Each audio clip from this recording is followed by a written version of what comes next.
Good evening, everyone. Wish you a very good evening to all the audience members who are joining in from India. Good afternoon and good morning to audiences from different parts of the world. We welcome you to the day 4, session 4 of MCIA ADR week.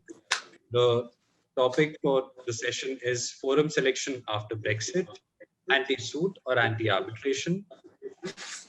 We have on the panel with us Lord Peter Goldsmith. Lord Peter Goldsmith is the London co-managing partner and chair of European and Asian Litigation at Debevoise and Plimpton. Lord Goldsmith served as UK's Attorney General from 2001 to 2007, acting as Chief Legal Advisor to the government on matters of domestic, European and international law. Next we have on the panel is Mr. Patrick Taylor. Patrick is a London and Paris-based partner in Debevoise's international dispute resolution practice and co-chair of the Africa Practice Group at Debevoise and Plimpton. His practice focuses on commercial and investment treaty arbitration, and he acts regularly for Indian parties and international parties with disputes in India and Africa. We also have on the panel Ms. Priya Mehra. Priya has been the General Counsel of Indigo since February 2017. Prior to moving in-house as General Counsel at Indigo, Priya has had extensive experience in private practice with law firms such as Gibson Dunn and Jones Day and AZB and Partners. Her practice areas include mergers and acquisitions, private equity transactions, government privatizations, capital markets, and general corporate advice. We also have on the panel Mr. Shreyas Jayasimha, founding partner, Aarna Law. Shreyas is an advocate, arbitrator, and trained mediator based in India, and is the founding partner of Aarna Law, a boutique counsel-led international and domestic dispute resolution practice. Shreyas has represented the Republic of India in significant investor treaty arbitrations and has also co-founded Simha Law at Maxwell Chambers, Singapore. Last, we have Ms. Shreya Aren, the moderator of this session. Shreya is a senior associate in Debevoise and Plimpton's International Dispute Resolution Group based in the London office. Her practice focuses on international, commercial, and investment treaty arbitrations. She has acted for corporate and state clients, including a number of Indian clients under both institutional as well as ad hoc arbitration rules. Without much ado, I request Shreya to take it forward. I thank Debevoise and Plimpton for hosting this session, and this session is being transcribed for all our audience. Thank you. Over to you, Shreya. Thanks very much for the kind introduction, Abhileen. Good evening and good afternoon to everyone. We're delighted to have you join us today. I'm Shreya Aren, and it's my pleasure to moderate this brilliant panel we have today to discuss all things Brexit. There's certainly a push towards and pull against arbitration that we're observing in Europe, where while certain jurisdictions, including the UK, are keen to be seen as pro-arbitration, at the same time, the European Union has been cracking down on investment treaties. Similarly, for some time, we've observed tensions in India when it comes to arbitration, with both pro and anti-arbitration forces at work. So our discussion today will delve into some of these themes. If you have any questions, please do feel free to put them in the chat box and we'll try and come to them towards the end of the session. So without further ado, let's hear from our stellar panelists. My first question is for you, Peter. Now that we are a few months into Brexit, how do you think it has impacted, if at all, London as an arbitration hub? Well, Shreya, thank you very much. I hope I'm audible. Can I say this? Debevoise are delighted to be participating in this panel. This is not the first time that we've worked with YMCIA. Last time, of course, we were able to do it in place, actually physically in Mumbai, and I wish we could again. I hope we will be able to again soon. Our friendship is great and our relationship is strong, and I hope that will very much continue. So, Shreya, the question, Brexit has obviously been a huge political issue in the United Kingdom and in England. For those who don't know, I continue to be a member of the House of Lords, the legislation, the upper house of our parliament, and in that capacity have been very much involved with the changes which took place with Brexit, of which the effect on arbitration and litigation is, of course, only one. But Turning to arbitration, first of all, the one thing I think one can say is that arbitral proceedings, the enforcement of arbitral awards in the UK, is actually going to remain largely untouched as a result of Brexit. And that's because the basis upon which arbitration takes place and awards are enforced is not governed by any European law. It's not governed, for example, by the Treaty of Rome, which is the principal founding treaty of the European Union. It's governed by the New York Convention, to which lots and lots of different countries belong. Now, there are some implications of it, and we'll deal with some of those when you get to the questions, including particularly from Patrick in relation to intra-EU cases. But the success of London as an arbitral seat is likely not to be affected. It's not due to our membership of the EU at all. It's probably due to the fact that proceedings are disposed of efficiently. We have an independent and impartial legal system which supports arbitration. And the English judges are non-interventionists when it comes to arbitration. That wasn't always the case, but they've now become non-interventionist. They've been through a journey which I think the Indian courts are going through a little bit more slowly to recognize the autonomy of arbitration and to leave arbitrators and arbitral parties to reach their agreements and get on with their work. But the fact is that London, and partly for that reason and partly because English law is such a popular system of law for contracting parties, England has become a very, very successful arbitration centre. State-of-the-art arbitration infrastructure.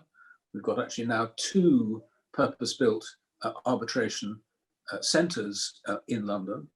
There was one, and then another one came along precisely to meet the increased demand. And there are chambers and lawyers with specialist knowledge in arbitration who hold themselves out as being able expertly to deal with that. So all of that, I think, will continue.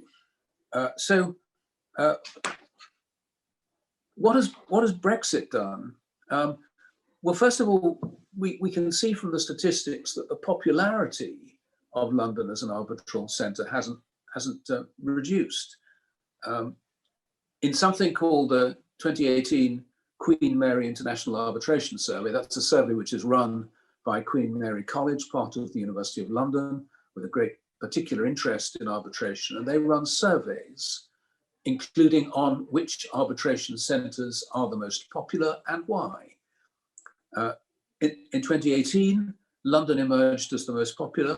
In 2019, statistics for the ICC, London came out as the most popular, and the London Court of International Arbitration, the LCIA, showed a record number of cases referred to it in 2019, nearly 25% increase over the figures in 2018.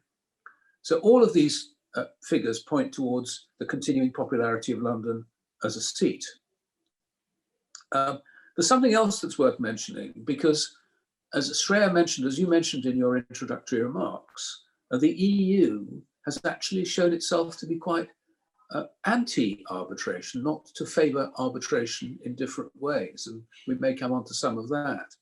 But London will now be released from some of the constraints that membership of the EU imposed on us in the arbitration field, and I think that will help London to gain even greater strength in the arbitration field, and it may well, therefore, I think it will outshine its European counterparts in the sphere of arbitration.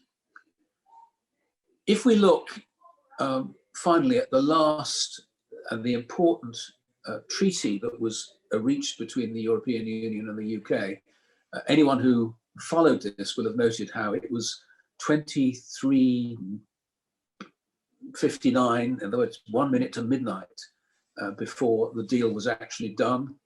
Classic, I'm afraid, for the European Union. So this was the final deal that was done, the Trade and Cooperation Agreement, reached between the EU and the UK. Agreed by the UK, actually it's still not been ratified by the European Union, though that will no doubt happen soon. And that's going to govern the trade relationship between the EU and the UK, but it says nothing about arbitration. And I think we need to come at some point to talk about what that means in relation to the regulation of arbitration, which until now had been done by something many of you will know called the Brussels regulation.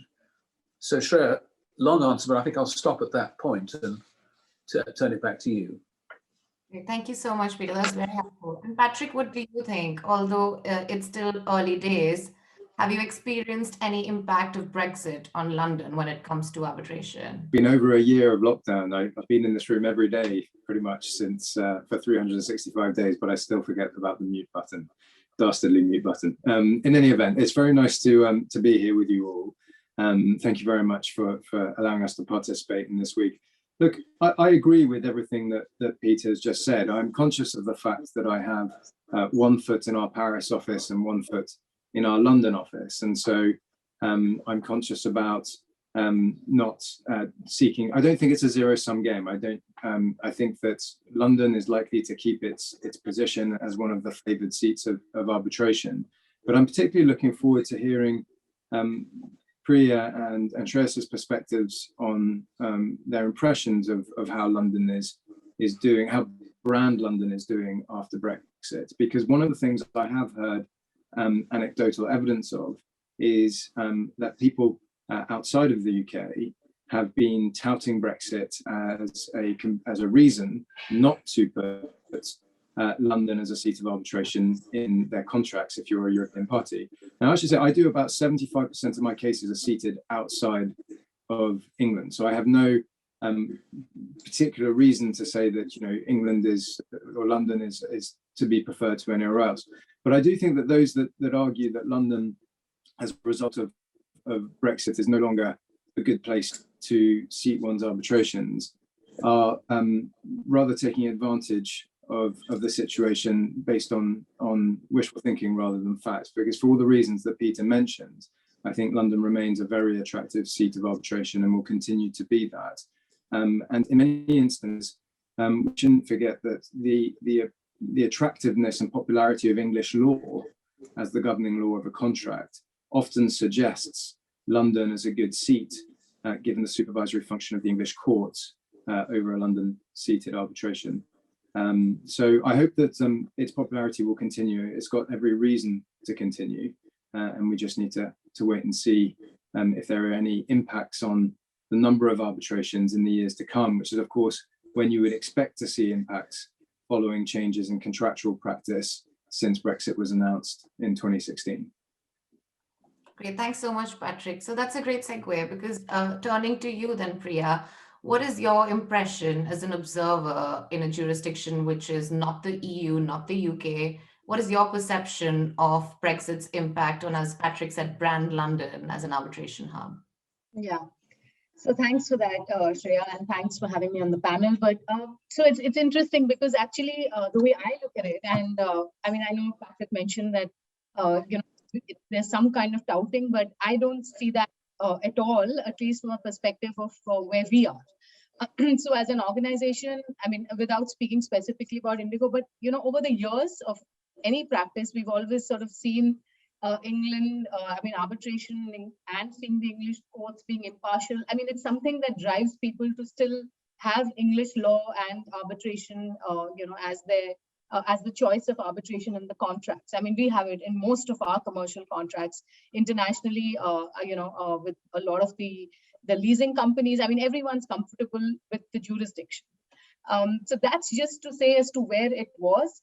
And how does Brexit change it? I actually haven't seen any change in the thinking or any change in how we would be reviewing any of our commercial contracts, or generally how we sort of perceive the impact. I don't see a negative impact. I see, from what Peter also mentioned, there is a positive point to it, right? I mean, the fact that you can't that the last thing you want is to choose a forum as a dispute resolution in a contract and then live with this fear that it may actually get stopped in another jurisdiction because of a, you know, existing law, which I know we will come to as this conversation moves on. So I actually think, A, there's no change. And B, if there is a change, it's actually more to the positive for people like us who actually still are doing commercial contracts. I mean, in the last year, we actually took like 40 aircraft deliveries, and all of them have English law and English ceded arbitration. I mean, England ceded arbitration. So I haven't seen, in fact, a negative at all with the Brexit impact. And for us, it continues to be one of the places we are most comfortable to choose for any dispute resolution. Great, thank you. I'm sure that'll be reassuring to a lot of London arbitration practitioners. So, Peter, this question's for you. If we think about commercial arbitration, London arbitration practitioners have touted that one of the advantages of Brexit is the ability of English courts to grant anti-suit injunctions against proceedings in EU courts. Why is that something that would be impacted by Brexit? Let me deal with that. Let me just say one other thing first, because I agree with you that it was very reassuring to hear what Priya had to say about English arbitration. It was also very reassuring to hear, if I heard correctly, that Indigo took 40 new planes last year. And for those of us who are hoping to travel again, if a major airline is getting new planes, that gives me confidence that I will be able to travel somewhere at some stage in the future. So well done to Indigo, I'd say. But turning to your question, Shreya, yeah, I mean, I think I need to set a little bit of context about this, and I apologize to those who know all this already. But so English courts have always seen the possibility of granting anti-suit injunctions to restrain parties from proceeding in a court which is contrary to an agreement that they've made. So the classic is you've agreed exclusive jurisdiction, agreed an exclusive forum. And for a long time, the English courts have said, well, if you promise to do that and you go somewhere else, you can't. And if it's the English court that you come to, they will stay the proceedings. But if it's a foreign court, they may well grant an injunction. And the same principle then applied to people who'd agreed to arbitrate. As long as the arbitration clause was enforceable, as long as it was unconditional, then they would grant injunctions subject to other conditions being present to prevent you from proceeding in the wrong place. Interestingly, I mean, there's even a case, which actually was a case that we at Debevoise did. I personally argued the case. I confess that, given that we came second in the case, as I prefer to call it, rather than saying that we lost, a case called Ust Kamengorsk, which actually said that the principle that such an injunction should be granted applied even if an arbitration had not been started. In other words, just so long as there was an agreement to arbitrate, that would be sufficient to get this principle of stopping people from proceeding in court when they'd agreed to arbitrate. So that's the background to it. Then the next stage is, how does this then apply pre-Brexit? So before Brexit, there started to develop a jurisprudence which caused a problem about that. Now, this again, apologies for saying things that you all know, but jurisdiction between the courts of European countries was governed by the Brussels regulation. Originally, the Brussels Convention became a regulation. And that identified the rules which would determine which court should take jurisdiction over cases. And that also affected how we went about enforcing those judgments. So it's an allocation of responsibility. And in that context, there came a time when it was said that you couldn't then, English courts couldn't have anti-suit injunctions because that went against the principles of the Brussels regulation, which determined the allocation of responsibility. And that meant that even if there was an arbitration agreement, you could find that that wasn't enforced because of the way that the Brussels regulation operated. Now, there's been quite a lot of jurisprudence about this. This was determined in a case called West Tankers. And I'll come back to what actually happened about it, but the the decision was confirmed by the English courts, and while we were members of the European Union, that decision had to be binding in the English courts. So an anti-suit injunction in favour of arbitration could not be granted by the English courts.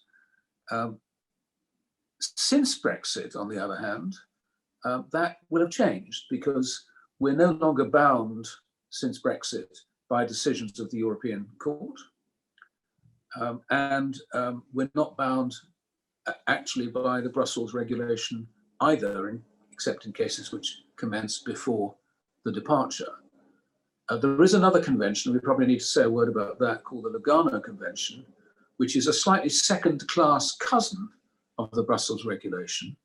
We can talk about why it's second class if need be, but that would regulate relations with the EU countries. It's a convention which was brought in, which was agreed in order to take account of the EFTA countries, the countries which are in Europe but not part of the European Union. We've indicated that we want to ratify and join the Lugano Convention. 3 of the states involved have said they're in favour of that, but the European Union and Denmark have not yet said that they agree to it. If they do agree, then Britain will become part of this Lugano Convention mechanism, but at the moment that's not the position. So what will happen, given that we're no longer bound strictly by EU law, the Court of Appeal and the the United Kingdom Supreme Court could decide to depart from the West Tankers case. Haven't yet done it, hasn't yet arisen. And the consequence of that, long answer to a short question, apologies for that, is that we could well find that anti-suit injunctions would become possible again in a way that they had not been under the principles that have been applicable to date.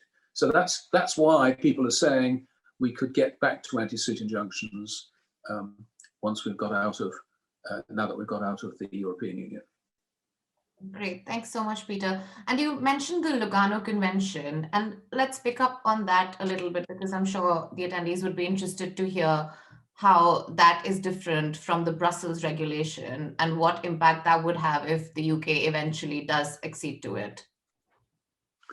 Yeah, so I described it perhaps a bit unfairly as a sort of second-class version of the Brussels regulation. It didn't start off that way. It started off essentially as the same as the Brussels regulation, but applicable to these non-EU states, Iceland, Denmark, Norway in particular. Over time, though, people had noticed that the Brussels regulation wasn't perfect. It had an inflexibility about it that created issues. One of the most important was this. Under the Brussels regulation, as I'm sure all your participants will know, you have to sue only in accordance with the jurisdiction rules that are set out in the Brussels regulation. And the most important of those is that you have to sue a company generally where the company is incorporated, or an individual where that individual is domiciled.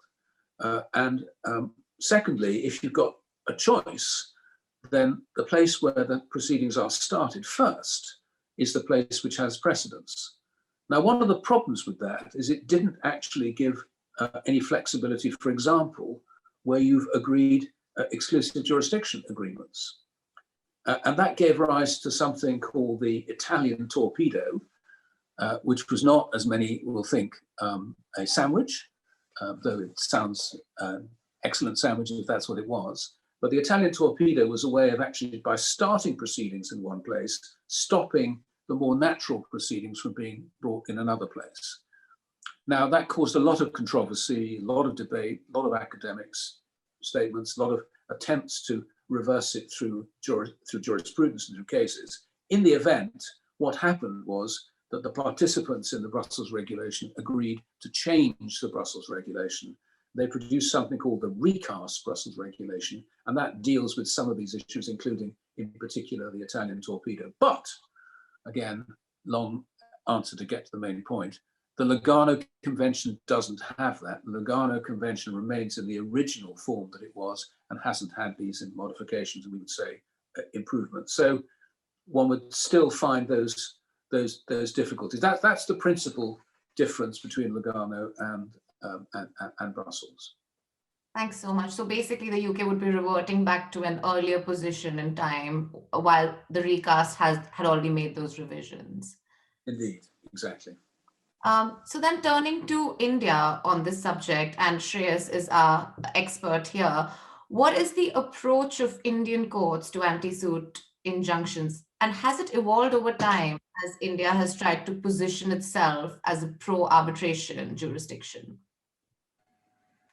Thank you, Shreya, and may I say thank you for Peter, Patrick as well, and Debevoise for having me participate at MCIA. The two parts of your question are actually distinct. That is to say that the power to grant anti-suit injunctions is far wider than the universe of arbitration itself. The anti-suit injunction power is that is granted to a court. In the context of India, insofar as it really is a common law right, and so there may be situations, for example, of forum non-convenience, or where the proper contractually agreed forum is not approached, where another court which is approached incorrectly might have to intervene, or the correct court will have to issue an anti-suit injunction insofar as the approach to the incorrect court has been made. This is a power that is much wider than the universe of arbitration, as I said. Most recently, for example, in the context of IP decisions, there was a decision of the Wuhan court. It's nice to hear Wuhan outside the context of the pandemic. And there was also a move to the Delhi courts in that matter. Nothing to do with arbitration, but just to demonstrate the point that anti-suit injunctions are a live matter and an important part of a court's jurisdiction. And in fact, in that case, an anti-suit injunction had been obtained from courts in Wuhan, and what was sought to be applied for in India was an anti-suit injunction. And so for those who enjoy private international law, you will have doctrines, as you know, of renvoi, where the applicable law bounces when you apply a different law that has been agreed. And you may have double renvoi when the applicable law bounces back. And so in the context of anti-suit injunctions, you've had situations where not only a plain vanilla anti-suit injunction has been applied for, but also situations where anti-suit injunctions have been seen. The main case in India that people do continue to refer to when it comes to anti-suit injunctions remains the case of Modi Entertainment. Of course, there have been many thereafter, but it continues to be cited very widely. And observing that in certain situations where the defendant against whom the injunction sought is amenable to the personal jurisdiction of the court, and if the injunction is declined, that the ends of justice will be defeated and the injustice will be perpetuated, and being tempered by the principle of comity, and that is to note that these injunctions will not be granted merely for the asking. Anti-suit injunctions have certainly been an important area for Indian courts to interact with international litigation. In the context of arbitration, though, I'll wait for your further question to comment further. Sure. So right on cue, here's the question. When it comes to anti-arbitration injunctions, there have been instances of Indian courts granting those. So how does that fit within India's pro-arbitration approach? The word anti-arbitration injunction, Peter will remember, has been worn as a badge of honor by many arbitrators who bravely march on in several jurisdictions where there may be an anti-arbitration injunction issued, because the injunction is typically issued against the party. The party to the arbitration, who is then injuncted from proceeding with the arbitration overseas. So they proceed with the arbitration contrary to the injunction at their peril. Very rarely do you see the orders actually being passed against the arbitrators, although there are some of those war stories internationally. But usually when the anti-arbitration injunctions are granted, they are granted insofar as the party is concerned. And so the arbitrators, if, for example, if the arbitration is seated outside of India, may choose to disregard the order, which is in fact not been passed against them personally. And so you have, of course, earlier seen decisions, be it in commercial or in business treaty arbitrations, where you've seen some courts issue anti-arbitration injunctions. But now the debate has become, I would say, more nuanced. A dusting off decision, which was actually unreported in the law reports for many years, a decision of the early 2000s, it got reported only much later. The three-judge, that is a full bench decision of the court, had quite clearly said that anti-arbitration injunctions are certainly not to be looked at easily at all by any court. And that is because of the principle of competence. Whatever those objections are, the objections can be surely put to the tribunal, and the tribunal can form its view. Now, this decision has not always been cited in other matters, and so the decision that I'm now referring to is Carvena cementation, ultimately reported in 2012. But now, most recent decision of December, for example, of the Delhi courts, has again had occasion to apply this principle of an anti-arbitration injunction, but the facts were a little different in the sense that it involved disputes relating to a trust deed. And so the question of arbitrability of trust disputes also came into play. And so while the single judge had initially refused the anti-arbitration injunction, citing the Carvena cementation case, the division bench did distinguish it to say that if it pertained to a subject matter that is clearly not arbitrable, then the injunction may be granted. But my view on this, Shreya, is that of incorrigible optimist. As Peter said, the long-term trajectory is certainly positive. And so whatever these minor speed bumps that arise, I'm fairly confident that the international business community should not be unduly perturbed by Indian courts suddenly issuing unwarranted anti-suit or anti-arbitration injunctions. That's good to hear. So turning then to London in the same context, Peter, given London's long-standing position as a leading arbitration seat, are anti-arbitration injunctions granted by English courts? I mean, we shouldn't be put off by the name, as Shreyas mentioned, but just to get your view on how English courts have treated this. Sure, they can be, and they are from time to time. Of course, there are.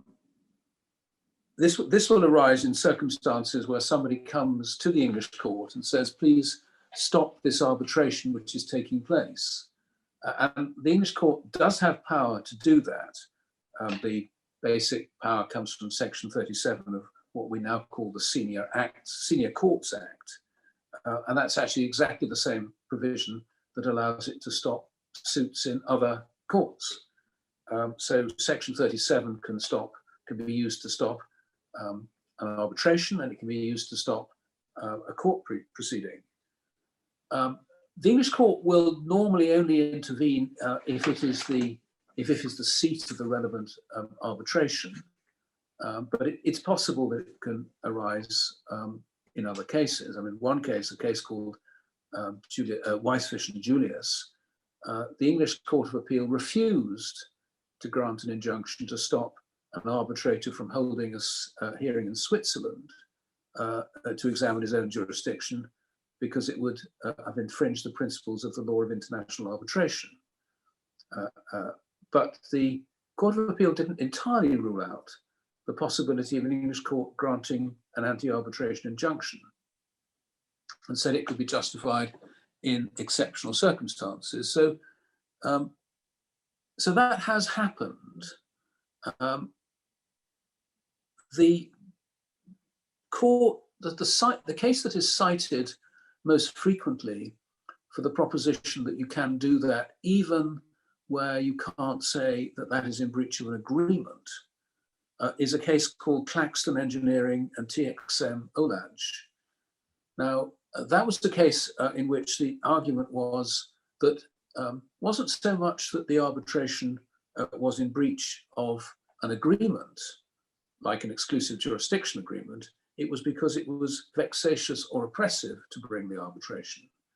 Now that's a different test, for example, from the test whether it's, for a stay when you're judging between two competing jurisdictions. It's quite a strong test, vexatious and oppressive. But the court in that case did say that you could grant an injunction against an arbitration where it was vexatious or oppressive, and didn't limit the circumstances. Interestingly, the judge was Mr. Justice Hamblin, who's now a member of the United Kingdom Supreme Court. So that decision, if it came up to the top court, the Supreme Court, for consideration, I suppose, would be likely to find favour at least with one member of the Supreme Court, though one cannot guarantee with judges, as we all know, that their fellows will take the same view as he does. So the answer is yes, indeed, anti-arbitration injunctions can be granted where there is an exclusive jurisdiction clause in favour of some different tribunal, some different method of dispute resolution. But it may also be capable of being granted where it would be vexatious and oppressive to do so. Thank you. And Priya, turning to you then, and we're really privileged to have that kind of perspective on our panel today. From the arbitration user's perspective, what is your view of these kind of injunctions? And is this something you've had to grapple with before? So firstly, let me start by saying, fortunately not. We haven't had to grapple with it at all. But, I think generally, at least from an Indian court perspective, and as Shreyas mentioned, this is something that it's slow, right? It's not that we see a lot of it. It's not something that is, something that's very common. But I think what worries maybe from a sort of in-house or a sort of company perspective is the unpredictability of the whole thing, right? That what could happen, and being a sort of equitable remedy, each case will be looked at independently, right? So an injunction being an equitable remedy, it won't be something that applied to a particular case will apply on your case. So while we haven't had to grapple with it, I think the sort of just the sheer unpredictability of the applicability of such a anti-suit and anti-arbitration injunction that could affect you does worry you. But not to say that it's very common. So fortunately, it's not something we've had to deal with a lot. Great, thank you. And just because we're going to turn to investment treaty next. So there's a question, Peter, which if you don't mind, I'll address to you on commercial arbitration before we change topics. Yep.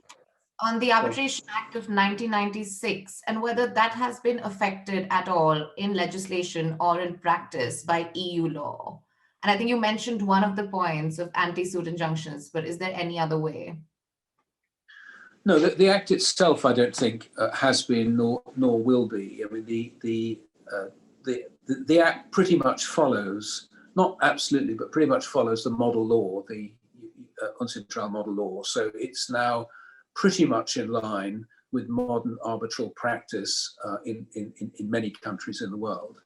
And it's worked pretty well. There are some bits and pieces where it doesn't quite follow the model law, but pretty much does. And I think that's helped very much the process of arbitration in the UK be respected very, very, very widely. I mean, the most important point, it's one I've made already, was that the English courts used to be quite interventionist. And they used to intervene to say, oh, well, no, we don't think this should be arbitration. And they would find a reason why they could say the matter could proceed in court. As I mentioned, I mean, those who practice in this field in India have seen the same thing happening and a development of that principle. But the 1996 Act essentially crystallized a position of non-intervention by the courts, except in circumstances where they're actually supporting the arbitral process. So you could go to a court to get help, to get a witness's evidence or something of that sort, enforcement of the rights, but generally the English court wouldn't intervene into the area which the arbitrators had been given by the arbitration agreement. Now, none of that is changing as a result of Brexit. None of that will change as a result of Brexit. There are certain issues in terms of practice which will change, and I think the most important one is the field we've been discussing, which is the availability of anti-suit injunctions, which used to be very, very common, which West Tankers stopped. So it stopped people from getting anti-suit injunctions saying, there's another court which has got exclusive jurisdiction, so please don't allow this case to proceed. And that would happen in the English courts too. You bring a case in the English court in breach of an exclusive jurisdiction agreement. But if in fact that was bringing it in the English court was in accordance with the Brussels regulation criteria, then you wouldn't be able to stop it. Now that's changed, or may have changed, as I was explaining before, as a result of our leaving the EU and no longer being bound by decisions of the Court of Justice of the European Union, notably the West Tankers decision. That would have changed. At least it's capable of changing now because the English courts are no longer bound by those decisions. But I can't immediately think of any other area where the Arbitration Act itself has been affected by Brexit, but it may be Patrick has something in mind. Not putting you on the spot, Patrick. There's one other aspect, which is a practical aspect, I think, that may be impacted by Brexit. Obviously, the enforcement of awards under our Act had to take into account EU law, given that EU law was, in many respects, ultimately the supreme law of the UK until Brexit. And under EU law in the UK-Swiss decision, it was possible to challenge an award for breach of European law, European public policy.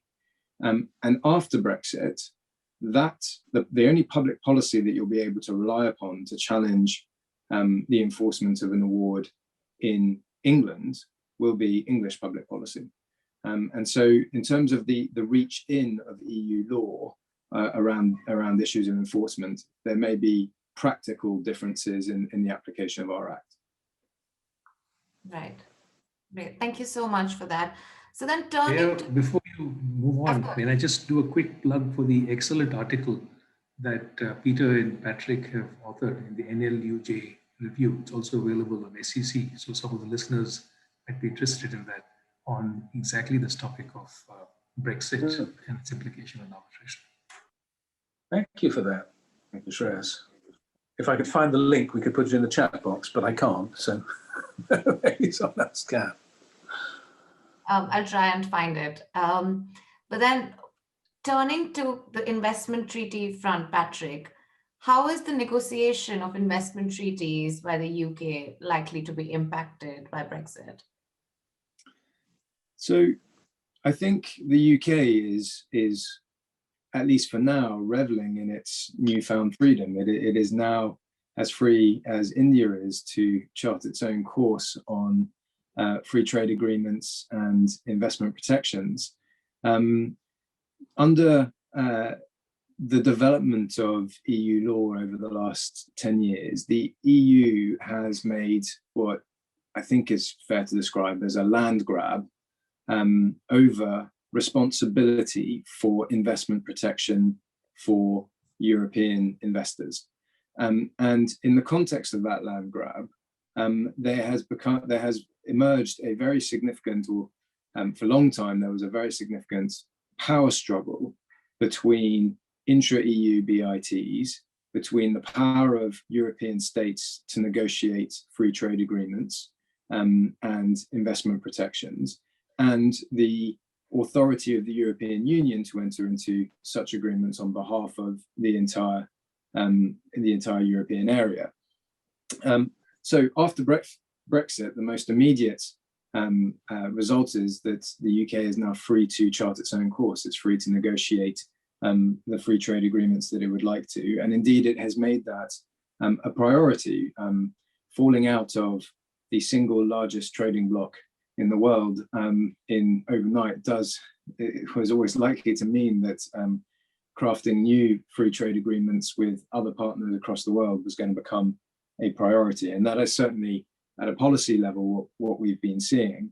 The UK has listed the US, Australia, and New Zealand as priorities for this, no doubt because it thinks that certain level of convergence in the laws and the rules and objectives would mean that those could be agreed perhaps a little faster than with other jurisdictions. It has already signed a free trade agreement with Japan, the UK-Japan Comprehensive Economic Partnership Agreement, the CEPA, which was signed in October of last year.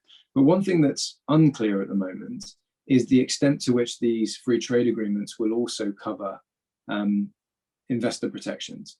The CEPA does not provide for investor-state dispute settlement, which some people have complained about. But although we don't have the same level of vitriol in the UK at the moment about ISDS as there is within the European Union, it is an issue that is bandied around as a political issue and that opposes parties who are anti-globalist and who consider still tout the line that investor-state dispute settlement and investor protections are a means for companies to essentially hold the sword of Damocles over states and to ensure that they are treated differently to others and have their cases decided in front of secret courts. That's something that you hear a lot, and that mistrust of the investor-state system means that it seems to be a bit of a lottery at the moment as to whether your free trade agreements will contain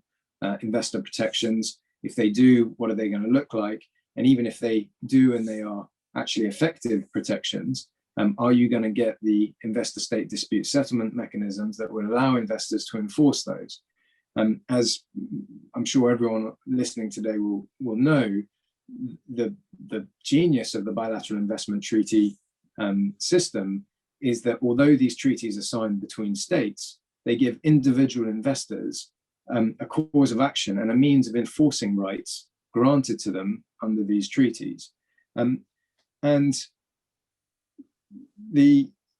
I say, the jury is out as to how highly the UK is going to prioritize investor-state dispute settlement and investor protections in its agreements. The CEPA doesn't contain one, but anecdotal evidence that we're hearing is that the discussions with the US, Australia, and New Zealand, for the time being at least, are encompassing investor protections as well as general trade arrangements and contemplating investor-state dispute settlement. Now that can change very quickly, so we'll have to see where we come out. But it is interesting to note that for the time being, at least, those remain on the table. Now, in order to understand, though, also how sort of the nature of the newfound freedom that we enjoy, I think it's helpful to understand what the debate has been within the European Union and the nature of the restrictions that have emerged within the EU that we are now freeing ourselves from. And if you'll forgive me, I'll just delve briefly into the history of the Acme saga, which no doubt most people have heard about the Acme decision, although it may not in all instances be clear what the scope of the Acme decision is, because to some, Acme was a decision limited to the impacts of the Dutch-Slovak treaty, and to others, Acme spells arguably the beginning of the end of even commercial arbitration within the European Union. So in March 2018, the Court of Justice of the European Union held that a clause contained in the bilateral investment treaty between the Netherlands and Slovakia was incompatible with EU law, specifically the arbitration provision. And the reasoning of the CJEU was that because the arbitral tribunal appointed under that arbitration provision was not part of the Dutch or Slovak judicial system, it essentially sat outside of the jurisdiction and the oversight of the European court system.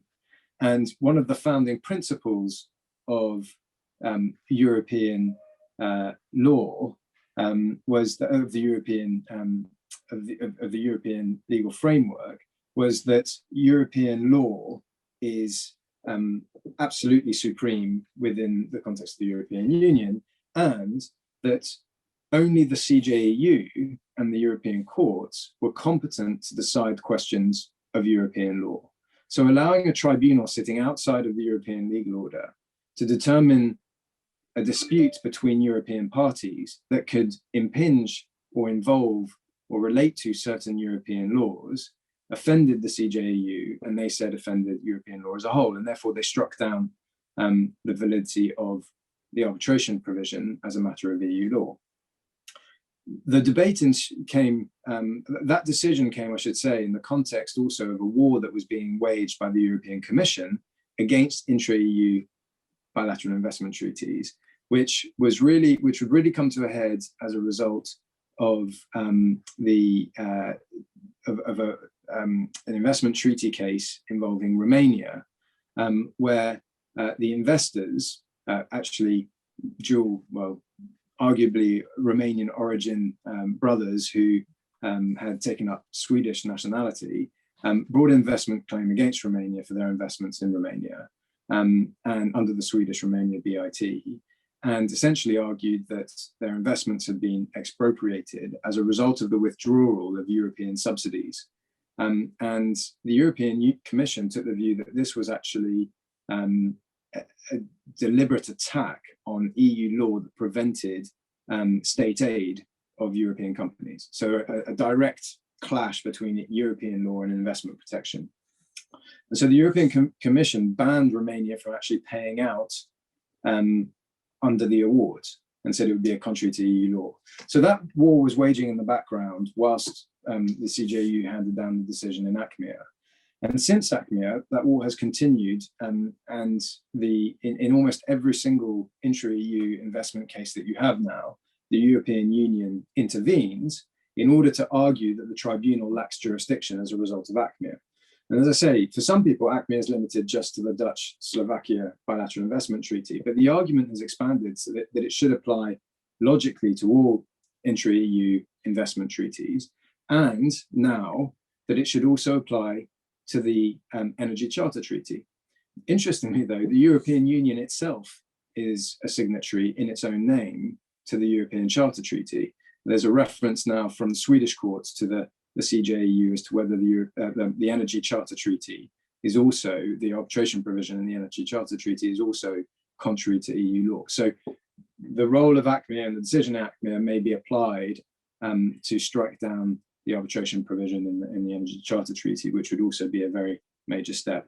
And as I said, some even argue that there's no logic to the idea that this should be limited only to investment tribunals, because even a private commercial arbitration tribunal arguably sits outside, could be seated in a country outside of the European Union, but deciding European law issues between European parties. There's nothing that prevents two European parties from agreeing to seat their arbitration in India under the auspices of the MCIA, or in Singapore under the auspices of SIAC, and to be governed by French law.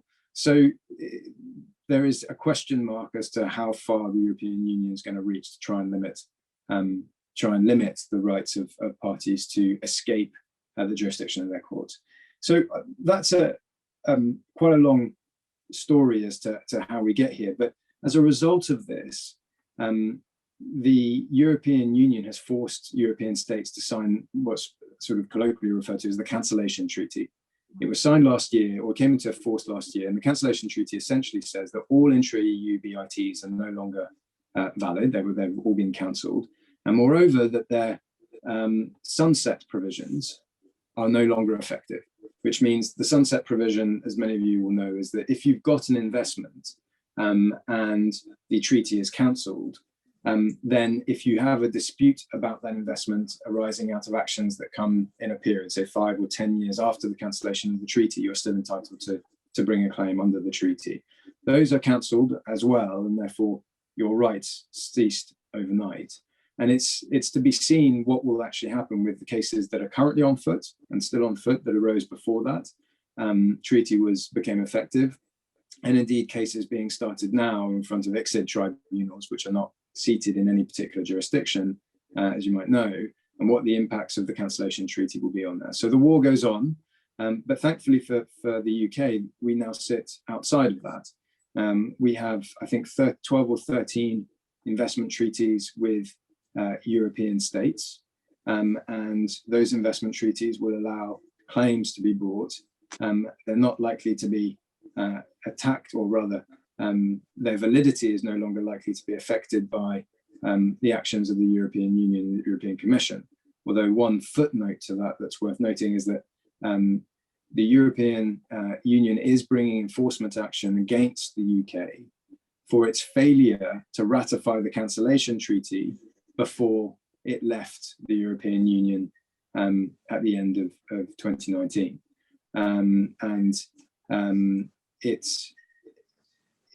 Sorry, at the end of 2020, and it's yet to be seen what the consequences of that will be. That enforcement action currently, though, is ongoing, and the kinds of remedies that one might see, we would suppose would be financial, because it's hard to see otherwise how the UK could be forced to cancel treaties that are no longer subject to the jurisdiction of the European Union. Anyway, so the bottom line, and I think the takeaway, is that for the UK, Brexit has been a good thing for its investment treaty network, and the UK is now probably a more attractive base for investors thinking of investing in certain Eastern European states, because you can benefit from the protections of the treaties without fear of overreach from the European Union. Thanks, Patrick. So that looks like it's... Can I just... Of course, Peter, go ahead. I just want to add just one little footnote, because Patrick rightly referred to the argument that had been run very hard in the context of Brexit, those who are proposing Brexit, that this would free the United Kingdom to enter into its own free trade deals, and plainly it does. But actually the effect of that in terms of treaties which contain investment protection provisions is yet unclear. And I only mention this because I happen to be the chairman of the House of Lords Treaties Committee, International Agreements Committee. Our job is to scrutinise new international agreements entered into by the United Kingdom. So we're the upper house, and that's what we do. There's another committee in the House of Commons that does a similar job, and we work actually quite closely together. But there haven't been any new treaties containing new investment protections yet. Most of the agreements are what we call continuity agreements or rollover agreements. The Japanese one is a bit different. We haven't yet got an new agreement with Australia or New Zealand or the United States, which are countries where we will actually see this debate about whether the strong argument of civil society that they don't want to see investment protection will be countered by that of investors who say we want the protections that actually this provides. So Patrick's quite right that we've got that freedom, but how it's going actually to be used is yet to be seen. Thanks for letting me just say that. Of course. Thank you, Peter. And so one of the obviously important trade relationships is between India and UK. And there was an India-UK BIT, which I believe was the first BIT that India entered into. And that was unilaterally terminated in 2017 by India. So Shreyas, is there any hope for another BIT between UK and India in the short to medium term? That strays into a political speculation, so I don't know is all I can say. But um, Peter did refer to, and so did Patrick, to the to sunset provisions. And so while it is correct to say that India has terminated several treaties, including this one, the sunset provisions will continue to apply for a specified period of time. And those provisions are there precisely to deal with the hesitations, the negotiating elbow room that states do require to deal with either the issue of popular sentiment or of their business interests, and indeed the host state concerns, and to synthesize their concerns into negotiating positions. So, no doubt, out of this churn, there will emerge a new set of mutually agreed, perhaps, obligations. But as of now, you know that India does have a model BIT.